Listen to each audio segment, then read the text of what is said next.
Hello everyone, स्वागत है आपका आज की क्लास में और मैं हूं आपका नेट वाला भैया। हाँ जी, चलिए करते हैं आज की क्लास की शुरुआत। लास्ट क्लास में हम लोगों ने फ्रैक्शन देखा था, उसके एमसीक्यूज, और उससे पहले हम लोग फ्रैक्शंस के बेसिक्स देखे थे। आज हम लोग जो है बेसिकली शुरू करने वाले हैं जी परसेंटेज। मैथमेटिकल रीजनिंग का अगला चैप्टर है परसेंटेज, तो उसकी बात हम करने वाले हैं। आइए चलते हैं क्लास में और देखते हैं क्या होता है परसेंटेज। नहीं, हाँ जी, बहुत बेसिक आराम आराम से सीखेंगे क्योंकि परसेंटेज का जो रोल है वो बहुत बड़ा है। आप ये ध्यान रखिएगा, परसेंटेज को बेसिकली अर्थमेटिक का हर्ट कहा जाता है। वो हर्ट होता है ना, ये वाला हर्ट, ये यहाँ वाला, पता नहीं कहाँ कहाँ किधर किधर कैसे लोग करते हैं, बट ये हर्ट वाला, तो ये हर्ट वाला हर्ट, ठीक है। हाँ, तो क्यों? क्योंकि परसेंट एक्चुअली हर्ट बीट अगर चला जाए तो खत्म सब। उसी तरीके से परसेंटेज का रोल ऐसा है जहां जिसको आप SICI है ना, आपका रेशियो, आपका एवरेज, हर जगह यूज कर सकते हैं भाई साहब। और DI तो ऐसा है, DI में मतलब परसेंटेज का जो इस तरह से है जैसे बिना समोसे के आलू, ऐसा कुछ नहीं। हाँ जी, तो चलिए शुरू करते हैं आज की क्लास और देखते हैं परसेंटेज का मतलब क्या होता है, बेसिक चीजें कैसे शुरू होती है। नहीं, हाँ जी सर, आइए चलिए। उससे पहले मैं आपको बता दूं क्या कि सर ऑफ कोर्स आपको जो मैं पढ़ा रहा हूं, जो MCQs दे रहा हूं, वो कहां मिलेगा? वो तो नेट वाला भैया का टेलीग्राम चैनल है, वहां जाइए, ज्वाइन कर लीजिए और वहां पे आप PDF मिल जाएंगे। ये सोशल मीडिया साइट से आप कहीं भी सर्च करेंगे आपको इन्फॉर्मेशन मिल जाएगा इसके बारे में। और सबसे बड़ा बात, कहीं अगर कोई डाउट होता है किसी तरीके का तो आप WhatsApp पे मुझे मैसेज करके ये जानकारी ले सकते हैं। चलिए, और ये क्या है बेसिकली, तो ये सर हमारा कंप्लीटेड लेक्चर है। जैसा कि आप सबको पता है कि नेट वाला भैया जो है वो YouTube पे ही सारे paper 1, paper 2, NT net commerce की सारी के सारे तैयारी आपकी फ्री में करवा रहा है। कहीं कुछ करने की जरूरत नहीं है। जैसे कम्युनिकेशन के टोटल 20 लेक्चर्स कंप्लीट हो चुके हैं, teaching aptitude 37 lecture, research aptitude 18, और ये पूरे कंप्लीटेड लेक्चर्स हैं। आपको कहीं जाने की जरूरत नहीं है, आपको सब कुछ मिल जाएगा। फिर ICT के भी लेक्चर चल रहे हैं और मैथ्स अभी तो आपके सामने ही चल रहा है। फिर पेपर 2 कॉमर्स में ये IB इंटरनेशनल बिजनेस हो गया, अकाउंट्स हो गया, स्टैटिस्टिक्स और इकोनॉमिक्स अभी कंटिन्यू चल रहा है और उम्मीद है जून तक मैं सारी चीजें आपको करा दूंगा। तो चलिए ये आप देख लीजिएगा, है ना, आप चैनल में जाइएगा, प्लेलिस्ट बना हुआ है और सारी चीजें वहां से इंफॉर्मेशन ले लीजिएगा। चलिए अब चलते हैं परसेंटेज। सर क्या मतलब परसेंटेज का मतलब क्या? देखिए परसेंटेज लिखिए पहले इसको थोड़ा, परसेंट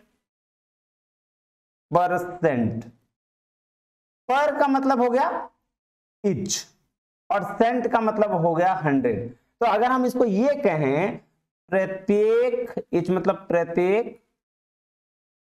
100 में, मतलब क्या हो गया सर प्रत्येक 100 में? मतलब हम अगर ऐसा कहें कि 7% यानी कि 7% का मतलब 7/100 कह सकते हैं ना जी। 7% मतलब यही, यानी कि मैंने आपको बताया था नीचे वाला क्या बेस वैल्यू होता है और ये अपने आप में 100% होता है। हाँ जी सर, तो ये 100 टुकड़ा का, ये क्या है 100 टुकड़ा का, ये ऊपर वाला कितना है 7 टुकड़ा है,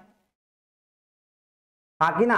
हाँ जी सर, तो यही परसेंटेज का मतलब। तो इससे एक चीज और निकल के आ सकता है क्या, कि जिस भी क्या आता है कि जिस भी फ्रैक्शनल वैल्यू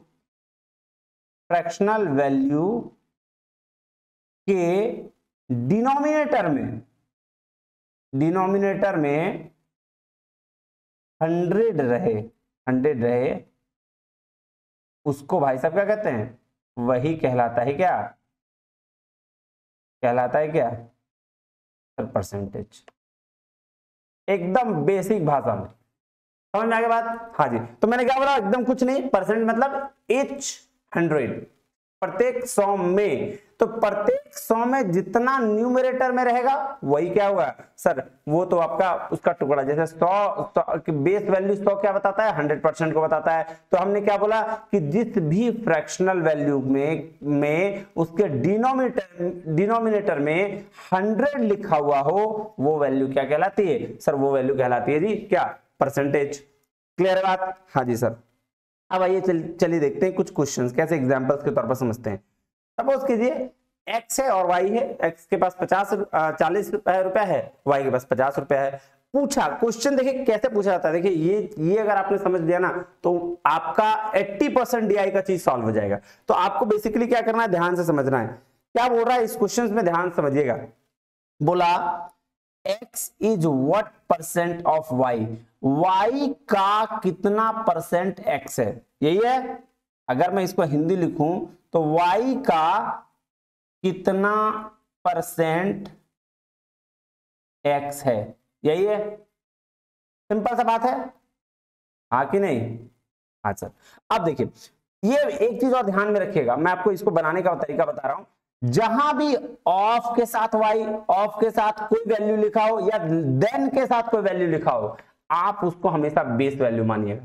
तो होता है ना कि sir x is what percent of y, तो y का यानी किसका, किसका जो का वैल्यू आ रहा है ऑफ का या लेस देन देन, तो ऑफ और देन का जो भी चीज रहेगा उसको आप हमेशा बेस वैल्यू मानिएगा, आपका आंसर हमेशा बनेगा। इसमें बहुत कंफ्यूज रहते हैं बच्चे कि सर किस x is what percent of y, मतलब 40 नीचे रखें कि ऊपर नीचे 50 नीचे रखें, किसको नीचे रखें। तो बस ये ध्यान देना है कि ऑफ y किस में है या देन y, चाहे लेस देन हो या मोर देन हो, डजंट मैटर, देन किस में है, वो जिस वैल्यू के साथ देन लगा होगा उसी को क्या मान लेंगे, बेस वैल्यू। जैसे अब इसमें सिंपल सा बात समझिए, तो यहां क्या हो गया सर, यहां y बेस वैल्यू हो जाता है, तो y बेस वैल्यू हो जाता है। और परसेंटेज निकालने का तरीका सीधा सीधी क्या बताया था मैंने, sir x is what percent of y, तो भाई साहब x तो आपका सीधा सीधी 40 है, y का 50 है, इंटू कर दीजिए 2, तो ये 50 को a से 2 कर दीजिएगा तो 80% है। अब आप ये देखिए बोला y का कितना परसेंट है, नहीं तो y, अब ऐसे इसको एक प्रूफ भी कर देते हैं, y बोला y इज इक्वल टू 50 और यही कितना है 100% है। क्यों? क्योंकि पूछा है y का कितना परसेंट x है ना, y का कितना परसेंट x है, इसका मतलब y अपने आप में 100% है। हाँ जी सर। अब x की वैल्यू कितनी दी हुई है 40, तो 50 यहां देख लीजिए, दिख रहा है 50 के बराबर 100 है, यानी कि अगर हम ये कहें तो 10 के बराबर कितना हो जाएगा बताइए, तो 20 हो जाएगा। तो इसीलिए 40 के बराबर कितना हो जाएगा 80 हो जाएगा। तो अगर 50 के बराबर 100% है तो 40 के बराबर 80% हो जाएगा, हाँ कि ना, प्रूव हो गया। तो इसीलिए मैं क्या बोल रहा हूं, हमेशा आप जहां ऑफ रहे जहां देन रहे उसको बेस वैल्यू मानिएगा। चलिए दूसरा क्वेश्चन करते हैं, इसका समझिएगा पहले आराम से। क्या अब ना देखिए पहले क्या बोला x is what percent of y, तो y हमने बेस में ले लिया, परसेंटेज निकालने के लिए 100 से मल्टीप्लाई करते हैं, ये तो बच्चों वाला चीज है, सबको पता है हाँ हाँ कि ना। हाँ जी सर। अब देखिए क्या कह रहा है, what y is what percent of x, तो अब x बेस वैल्यू क्या हो जाएगा सर, बेस वैल्यू नीचे लिख लीजिए 40, ठीक है। ऊपर क्या y का पूछा है, y का फिर इंटू 100 कर दीजिए। अब इसको काट दीजिए, 20 दूना का 40 और 20 पचक के 100, फिर इसको दूसरे काट दीजिए, कितना हो गया 25 दूने के 50, तो 25 पचे 125% आंसर कितना है, y पर जो है सॉरी x का कितना परसेंट y है, तो x का 125% y है। इसको भी प्रूफ करें क्या, कर लेते हैं। आई देखिए बोला 40 इक्वल टू 100%, सर क्यों ऐसा बोल रहे हैं, क्योंकि आपको पता है बेस वैल्यू हमारा क्या होता है 100% होता है, ये हमने फ्रैक्शन में भी देखा। तो यहाँ बेस मेरा क्या है 40, तो इसलिए मैंने क्या मान लिया 40 इक्वल टू 100%। तो इसी को 10 इक्वल टू कितना हो जाएगा 25%, हाँ सर। तो इसीलिए कि 50 बराबर कितना हो जाएगा 125%, करके देख लीजिएगा आप समझ में आ जाएगा। 40 इक्वल टू 100% हो गया। तो भाई साहब अगर हम 10 बोले तो इसको 25% बराबर 10, 25% बराबर 10, 25% बराबर 10 और 25% बराबर 10। तो देखिए 10 10 10 चारों में बांट दिए तो 25 25 25 25 100 हो गया कि नहीं हो गया। हाँ जी सर। तो 1 के बराबर अगर सॉरी 10 के बराबर 25% हो गया तो 50 के बराबर 125% होगा कि नहीं होगा सर, हो जाएगा। क्लियर है बात। तो इसी तरह से आपका ये भी वैल्यू निकल गया। चलिए अब आइए थर्ड में चलते हैं। देखिए थर्ड में लेस देन मोर देन है, इससे क्वेश्चन बहुत आता है डीआई में और बच्चे इसी में कंफ्यूज करते हैं, बल्कि है कुछ नहीं, बस बच्चे कंफ्यूज करते हैं। अब इसको ध्यान से समझिएगा।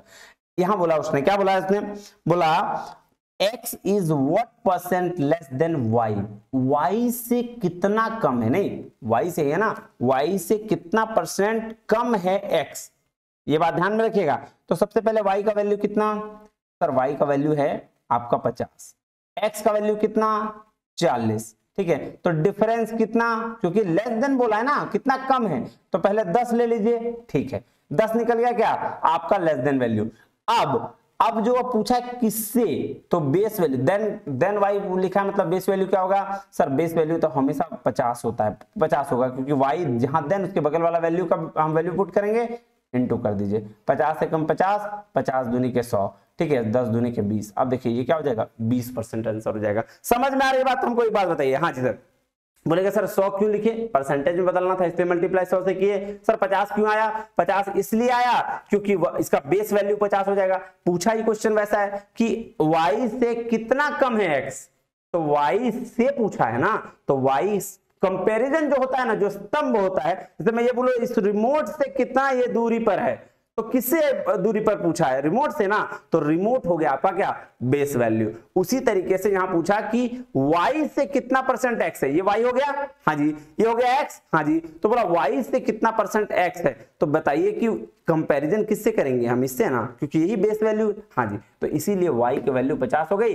और चूंकि लेस देन पूछा था तो y की वैल्यू 50 थी और x की वैल्यू 40 थी, डिवाइड हमने माइनस कर दिया तो 10 आ गया, 10 डिवाइडेड बाई 50 इंटू 100 कर दिया तो 20% आ गया। अब चलिए जस्ट अपोजिट है, इसको भी देखिए क्या बोला, y is what percent more than x, तो x से कितना ज्यादा है, देख लीजिए x से कितना ज्यादा है, तो चलिए x से कितना ज्यादा बताइए, तो सर 10 ही ना ज्यादा होगा, जब x का वैल्यू 40 है और y का वैल्यू 50 है तो 10 ही ना ज्यादा होगा, यहां भी डिफरेंस 10 ही होगा, तो लेके लिखिए, यहां भी लिखिए कितना 10, ठीक है, मोर देन कितना 10 है, और x का वैल्यू कितना 40 है, हाँ कि ना, हाँ जी सर। और फिर कैसे सर परसेंटेज में कैसे बदलेंगे, तो सिंपल इसको 100 से गुना कर दीजिए, कितना आ जाएगा 25% आंसर। क्लियर है कि नहीं है, मुझे ये बात बताइएगा। बस आपको यही ध्यान रखना है कि कहां क्या ध्यान रखना है सर, जहां ऑफ के साथ वैल्यू हो, जहां देन के साथ वैल्यू हो, वही वैल्यू आपका बेस वैल्यू होगा और वही वैल्यू आपका 100% वैल्यू होगा, डिवीजन के नीचे वाला वैल्यू होगा, डिनोमिनेटर वैल्यू होगा। इतना मैं बोल दे रहा हूं, इससे ज्यादा नहीं बोलूंगा। समझ में आई बात? हाँ जी, चलिए इस तरह से एक और क्वेश्चन करते हैं, आपको समझ में आ जाएगा। इस तरह से एक और क्वेश्चन करेंगे तो बहुत अच्छे से और समझ में आ जाएगा। ध्यान दीजिएगा, क्या बोला सर x 60 है, y 80 है, x is what percent of y, y का कितना परसेंट x है, समझ में आ गया बा? बेस वैल्यू कितना सर, बेस वैल्यू y हो जाएगा 80, ऊपर कितना 60 इंटू कितना में से करेंगे 100, तो 20 चौके 80, 20 पचे 100, ये काट दीजिए, 15 चौके 60, 15 पचे 75% जो है क्या है, किसका 75% है सर 80, यानी कि y का जो x है वो 75% है। एक प्रूफ करके दिखाएं, देखिए बोला कि बेस वैल्यू कौन था 80, तो 80 इक्वल टू 100% होता है, ये बात हम लोग को पता है। एक मिनट थोड़ा रुकिएगा, थोड़ा नीचे कर दूं, हाँ ये दिख रहा है आपको, हाँ दिख रहा होगा, ठीक है, 80 इक्वल टू 100% होता है, आपको पता है क्योंकि बेस वैल्यू हमेशा 100% होता है। हाँ जी सर। अब मैं ये कहूं कि 20 इक्वल टू 25%, क्योंकि 80 को 4 भाग में डिवाइड करेंगे तो 20 ही आएगा और 100 को 4 भाग में डिवाइड करेंगे तो 25% आएगा, इतना तो आपको आना चाहिए। अब 20 इक्वल टू 25% तो 60 इक्वल टू कितना, तो 20 का 3 कर दीजिए, 20 इंटू 3 और इधर 25 इंटू 3 कर दीजिए, तो इसलिए 60 इक्वल टू 75%। देखिए यही आंसर आया था यहाँ पे, तो क्लियर है बात, इसलिए ऑफ हमेशा याद रखिएगा। अब चलिए जस्ट अपोजिट पूछ रहा है, y is what percentage of x, x का कितना परसेंट है, तो x का है तो x का वैल्यू नीचे 60 लिख दीजिए, ऊपर y है तो y कितना लिखना है भाई 80 लिख दीजिए, इंटू 100 कर दीजिए, काट दीजिए, 15 चौके 60 और 25 चौके 60, 25 चौक 100, 3 पचे 15, 5 पचे 25, 400 डिवाइडेड बाय 3, आंसर आ जाएगा 133.33%। आंसर क्लियर है?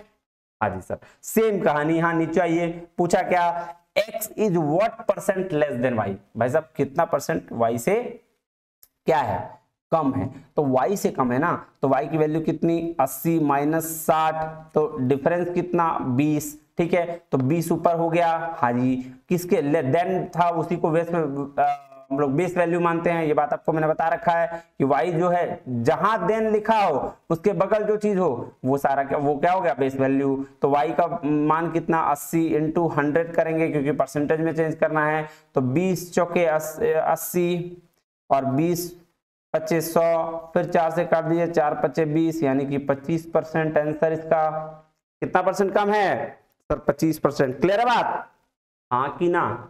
हाँ जी सर। तो ये कमेंट करके हमको बताइएगा कि सही बना रहे हैं कि गलत बता रहे हैं, ठीक है, हाँ कि ना?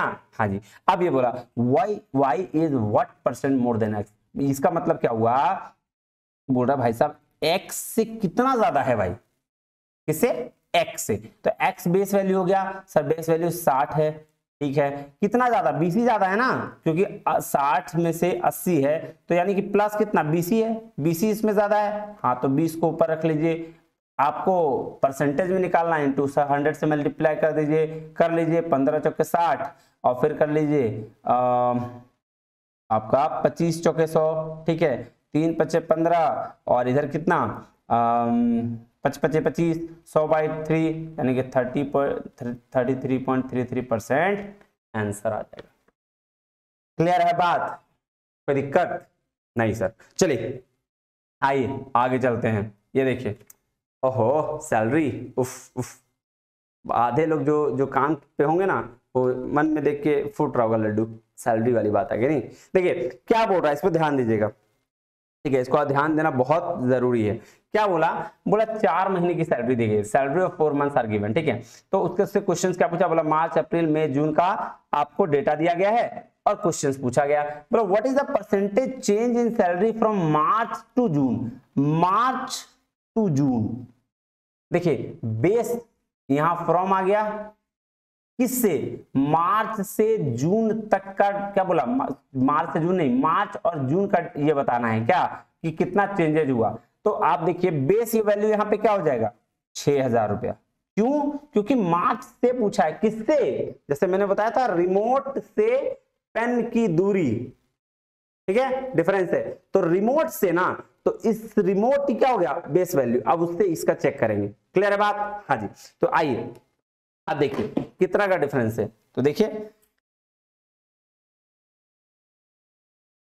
What percentage change in salary from March to June, हाँ तो कितना का चेंज है सर, 4000 का चेंज है, क्यों, क्योंकि 10,000 वहां 6000 था, 6000 से 10,000 हुआ है, तो कितना बदला है, प्लस 4000 एडिशन हुआ है ना, हाँ तो इसको और 100 से गुना कर देंगे, क्यों, क्योंकि उनको परसेंटेज निकालना है, तो ये कर दीजिए 2 0 गया, फिर 1 0 यहां से लगा दीजिए, यहाँ 400/6, इसको भी आधा कर दीजिए 200/3, 200 नीचे 3, अब 200/3 करिएगा तो कितना आएगा भाई, सही है ना, तो 200/3 करिएगा तो 66.67% आ जाएगा।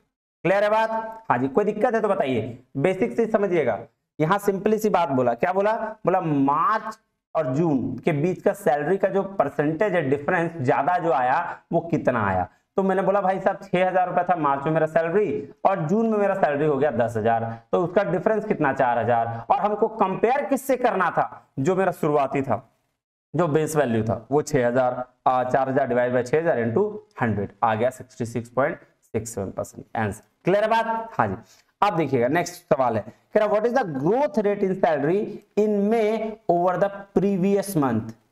देखिए प्रीवियस मतलब जस्ट पहले, मई से पहले वाला मंथ में क्या ग्रोथ हुआ है ये भी पूछा है, बोल रहा मई से पहले वाले मंथ में क्या ग्रोथ हुआ है, ये ध्यान दीजिएगा, ये है आप मई और इससे पहले वाले मंथ का हमको डिफरेंस देखना है, यही तो किससे देखना है, मई से पहले वाले मंथ का, ठीक है, तो मेरा बेस वैल्यू क्या हो जाएगा सर, बेस वैल्यू हो जाएगा 4000, ठीक है, और डिफरेंस कितना है वो भी 4000 का, क्योंकि 4000 मेरा अप्रैल में था और मई में कितना हो गया 8000 हो गया, तो डिफरेंस कितना का 4000 का, ठीक है, और कंपेयर हमको किससे करना था, अप्रैल से ना, क्योंकि प्रीवियस मंथ बोल दिया। देख लीजिए what is the growth rate in salary may over the previous month, तो प्रीवियस मंथ से ग्रोथ कितना है वो बताना है, तो प्रीवियस मंथ कितना का था 4000 और डिफरेंस भी कितना 4000 इंटू 100, यानी कि 100% ग्रोथ हुआ है भाई साहब इसका।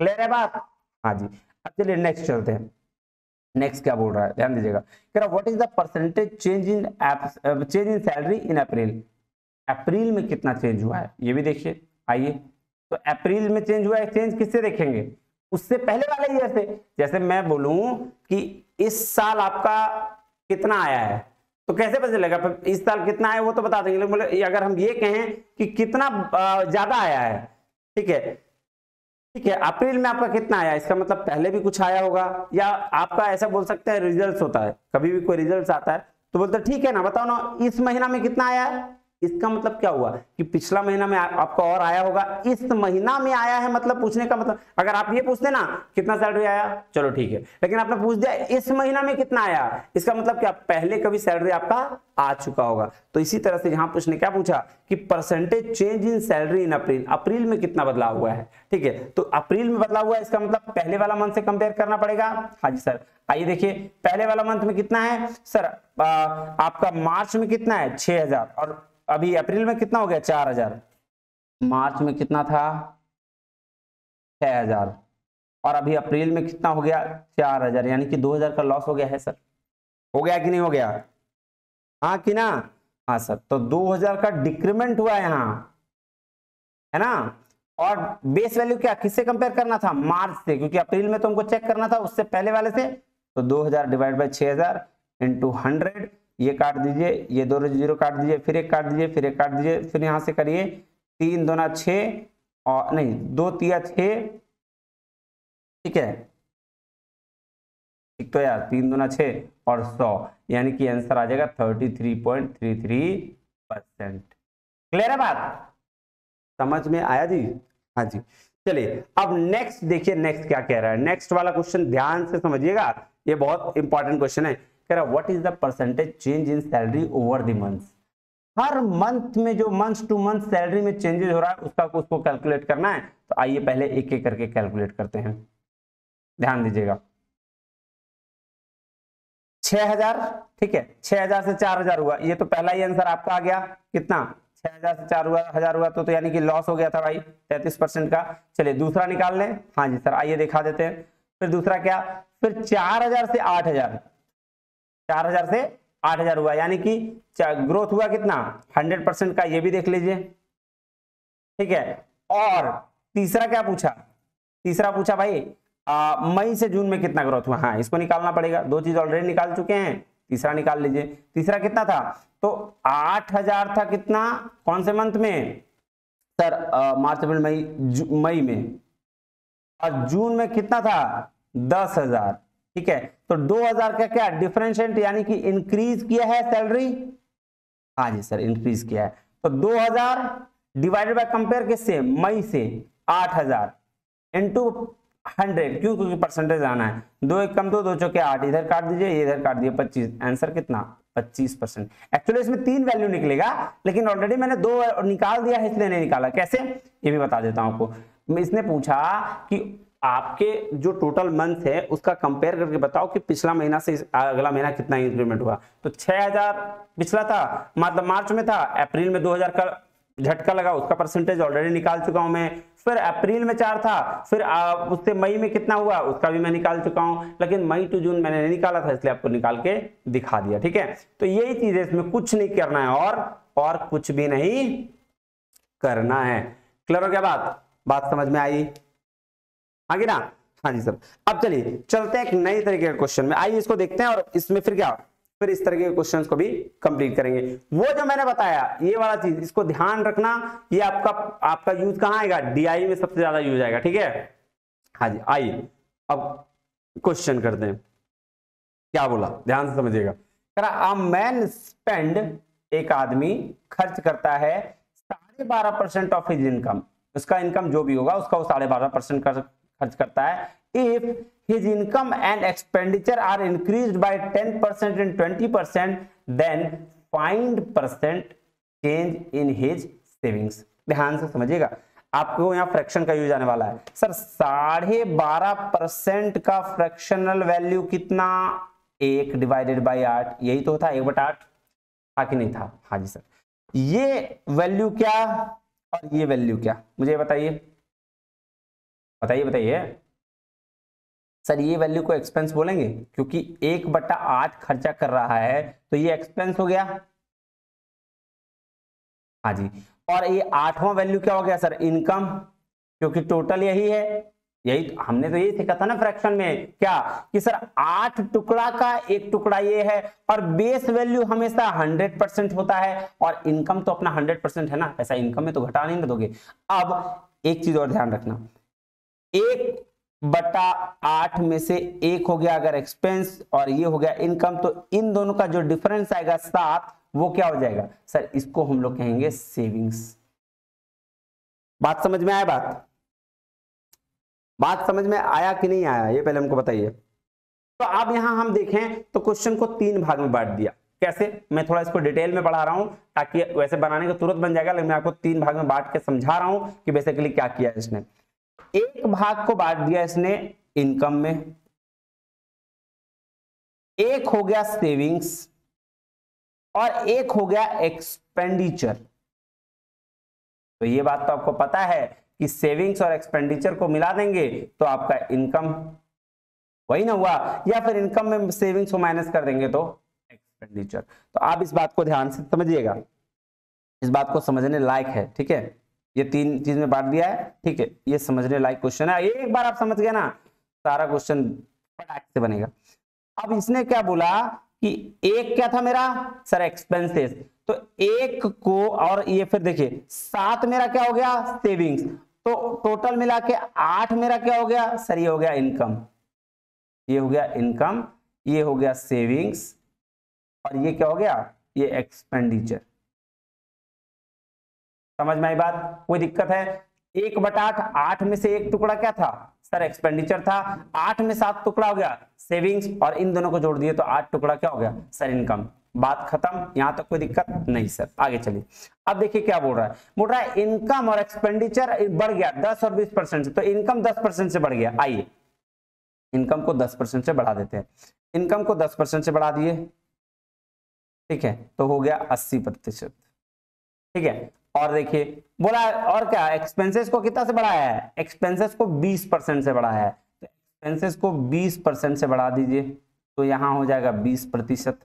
अब मुझे एक बात बताइए, जब इनकम में से, ठीक है, एक्सपेंडिचर को घटाएंगे, टोटल मेरा इनकम है 100 रुपया, मेरा खर्चा हो गया 20 रुपया, ठीक है। अब 80 रुपए मेरा क्या होगा सेविंग्स, जो मेरे पास बच जाता है। वही चीज यहां भी करिए, इनकम 80% था, एक्सपेंडिचर 20% था, तो सेविंग्स कितना हो जाएगा 60% हो जाएगा।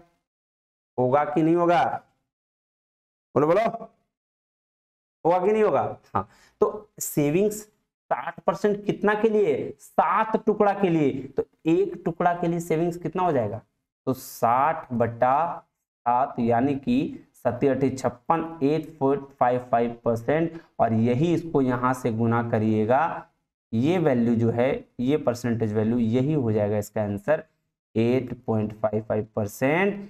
अब क्वेश्चन क्या पूछा था 8.55%, ये भी ध्यान से पहले समझ लीजिए।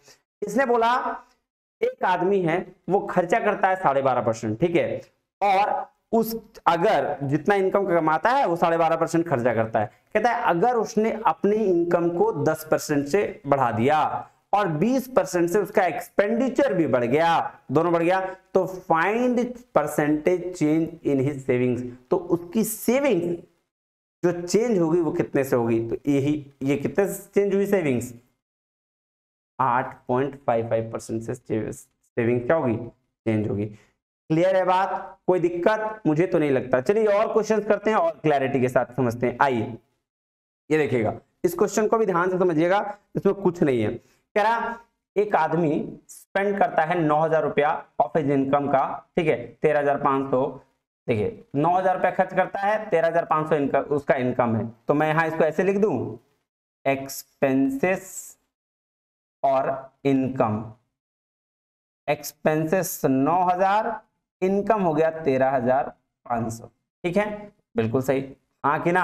हाँ जी सर। कहता है if his income and expenditure are increase by 14 and 20%, तो एक्सपेंस से इनकम कितना से बढ़ गया, इनकम बढ़ गया 14% से ऐड कर दिए, और एक्सपेंस 20% से इंक्रीज कर दिए, यही हुआ ना, यही बोल रहा है ना, देख लो, if his income and expenditure are increase by 14% and 20%, find percentage change in his savings. अब एक बात मुझे ध्यान से समझ के बताइएगा, क्या मैं इसको तोड़ दूं? हाँ जी सर, कैसे तोड़ेंगे, ये 2 0 और ये 2 0 गया, हाँ सर, 45 दूनी के 90 और 45 तिया के 135, काट दिया मैंने, रेशो को काट तो सकते हैं, हाँ जी। तो अब मुझे बताइए कि जो एक्सपेंस और इनकम का रेशियो है 2:1 आ गया, सॉरी 2:3 आ गया, हाँ जी सर। तो इनका देखिए एक चीज ध्यान रखिएगा, इनकम 3, एक्सपेंसेस कितना, थोड़ा सा अच्छे से लिख देता हूं नहीं तो फिर आप लोग और कंफ्यूज करोगे। इनकम 3, एक्सपेंसेस 2, तो सर इसके बीच का जो है सेविंग्स कितना आएगा, एक ही ना आएगा। अरे भैया 3 रुपया तुम कमाए, 2 रुपया खर्चा किए, तो सेविंग्स 1 रुपया ना बचा। हाँ बस इसी फॉर्म में हम ले आए। अब आ जाइए, अब कहीं कोई दिक्कत नहीं होगा, क्वेश्चन तो धड़ाधड़ बनेगा भैया। हाँ जी सर, 2 रुपया एक्सपेंस, 1 रुपया इनकम, 3 रुपया क्या, सॉरी 1 रुपया सेविंग्स, 3 रुपया क्या इनकम। लिख दीजिए यहां एक्सपेंस, सेविंग्स, इनकम। अब एग्जाम में मत लिखने बैठ जाना, ये मैं समझाने के लिए लिख रहा हूं, ठीक है। हाँ जी, अब इसने क्या बोला, एक्सपेंस को 20% से बढ़ा दो, तो 40% हो गया। सेविंग्स, बोला सेविंग्स का कुछ नहीं करना है क्योंकि टोटल इनकम पे बढ़ाना है। बोला कितना से बढ़ा दो, आपका 14% से बढ़ा दो, किसका, इनकम को, तो कितना हो गया 42%। क्लियर है बात।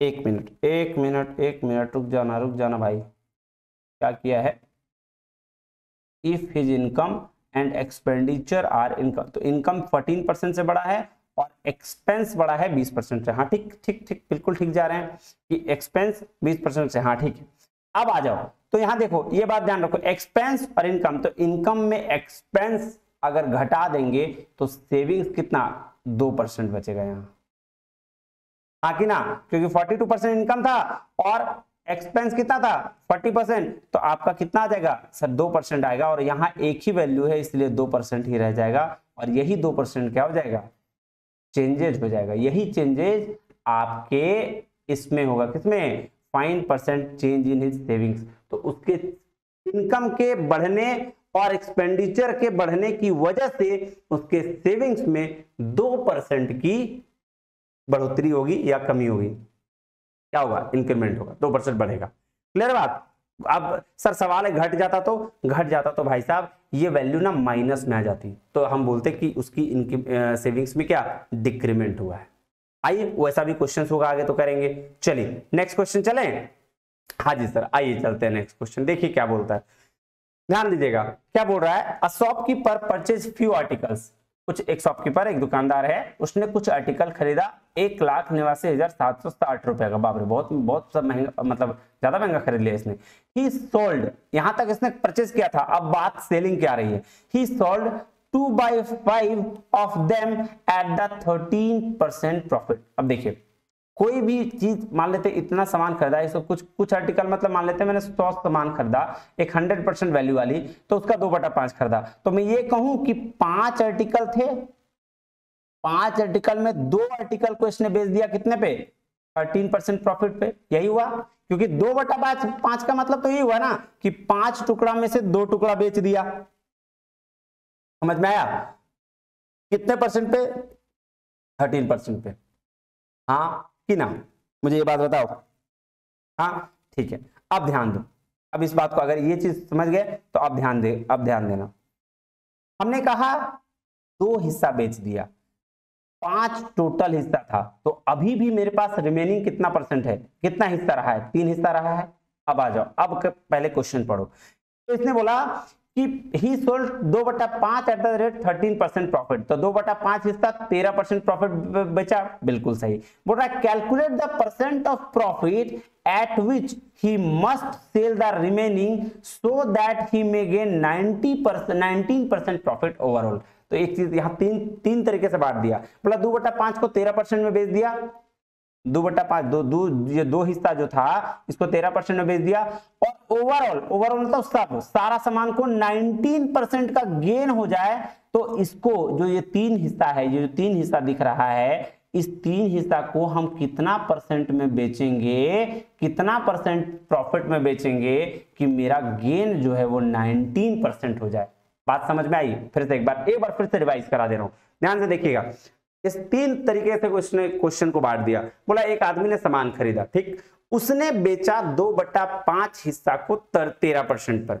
5 सामान थे, 5 में से 2 हिस्सा उसने 13% प्रॉफिट पर बेच दिया। ठीक, जो रिमेनिंग हिस्सा था, रिमेनिंग मतलब 3 टुकड़ा हिस्सा, उसको वो किस रेट पर बेचे ये भी पता नहीं है, बताया नहीं है। उसने बोला बताओ कि किस रेट पर हम बेचें कि टोटल पर हमको 19% का फायदा हो। तो टोटल कितना था सर 5, यही तो काम करना था। तो 2 पे इसको 13% का फायदा हुआ तो 26% हो गया। सर 5 को 19% का फायदा हुआ तो इसका कितना 95% हो गया। तो सर 95% में 26% गया तो रिमेनिंग का क्या बचेगा सर, रिमेनिंग का 69% बचेगा। और यही 69% 3 के लिए है तो 1 के लिए कितना होगा सर, 1 के लिए 23% होगा। और 23% के वैल्यू पे अगर ये सामान बेचेगा रिमेनिंग को तो उसको टोटल पे 19% का प्रॉफिट हो जाएगा। तो आंसर क्या होगा, आइए क्या बोल रहा है ध्यान से समझिएगा, है ना। चलिए देखिए क्या बोल रहा है, a shopkeeper purchase few articles for 3679 and he sold 4/7 of them at the 20% profit. ये इसको ध्यान समझिएगा। बोला भाई साहब एक शॉपकीपर ने कुछ सामान खरीदा और उसने 4/7 हिस्से को, कितने हिस्से को जी 4/7 हिस्से को भाई साहब बेच दिया। कितना में सर 20% पर। ठीक है, क्लियर बात है। तो 4/7 मतलब क्या हुआ सर, 7 टुकड़े में से 4 टुकड़ा को इसने 20% प्रॉफिट पर बेच दिया। बात समझ में आई, हाँ जी सर। आगे पढ़िएगा, कहता है calculate the percent of profit और loss at which he must sell the remaining so that he may gain 14% profit overall. तो इसने बोला भाई साहब 7 टुकड़ा में से 4 टुकड़ा तो 20% पर बेच दिया, तो 3 टुकड़ा और जो बचेगा वो किस रेट पर बेचे, कितना परसेंट रेट पर बेचे, एग्जांपल के तौर पर कि एग्जांपल के तौर पर नहीं मतलब कितना परसेंट रेट पर बेचे कि फिर उसको ओवरऑल यानी 7 टुकड़ा पर 14% का प्रॉफिट आ जाए। इस बात को एकदम ध्यान से समझिएगा।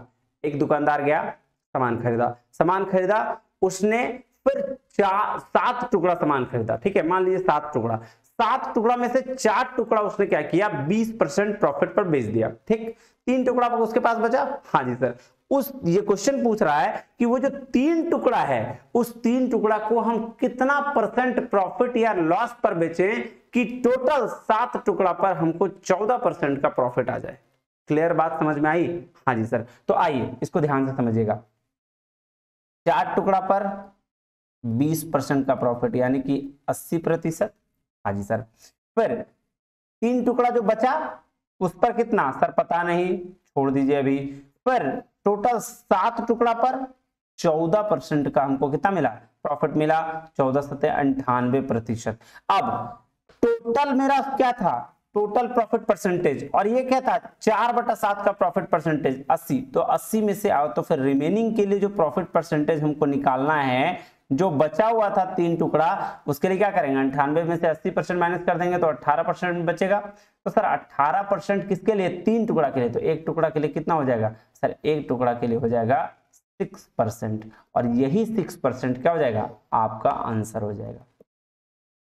तो क्या बोला कि आपको रिमेनिंग को कितना बेचना पड़ेगा, जो रिमेनिंग गुड्स है उसको 6% के प्रॉफिट के बेस पर अगर आप बेचेंगे तो टोटल का 14% का आपका प्रॉफिट हो जाएगा। क्लियर है बात। 4 टुकड़ा को कितना में बेच दिए सर 20% में, 3 टुकड़ा को 6% के रेट पर, और अगर हम लास्ट में जब इनको मर्ज कर देंगे तो सर टोटल जो 7 टुकड़ा है वो 14% के प्रॉफिट पर आ जाएगा। और यही आपका सवाल था। क्लियर है बात, हाँ जी सर। आइए एक सवाल और बनाते हैं, लास्ट सवाल है, उसके बाद अब इसका काम क्या करेंगे तमाम करेंगे। ध्यान से देखिएगा। ठीक है, कह रहा है a shopkeeper purchased few articles and he sold 1/4 of them at the 30% profit। बोला 1/4 यानी कि 4 टुकड़ा में से 1 टुकड़ा इसने 30% प्रॉफिट पर बेच दिया। ध्यान दीजिएगा कि 4 टुकड़ा में से 1 टुकड़ा 30% पर बेच दिया। बोला remaining articles at the 10% profit, और जब 4 में से 1 बेच दिया तो रिमेनिंग कितना बच गया 3, और इस 3 टुकड़ा को इसने 10% के प्रॉफिट पर बेच दिया। तो बोला how much profit percent he may gain overall. तो बोला चारों टुकड़ा को अगर एक साथ बेचता तो कितना परसेंट का प्रॉफिट होता है। तो ये तो और इजी हो गया सर, सर अभी तक में हमको इस 3 का वैल्यू निकालना था, हमको ओवरऑल का वैल्यू निकालना है। देख लीजिए सर, एक टुकड़ा को बेचा 30% पर, तो यानी कि 30, ठीक है, ठीक है। फिर 3 टुकड़ा को बेचा 10% पर, यानी कि 30%, ठीक है।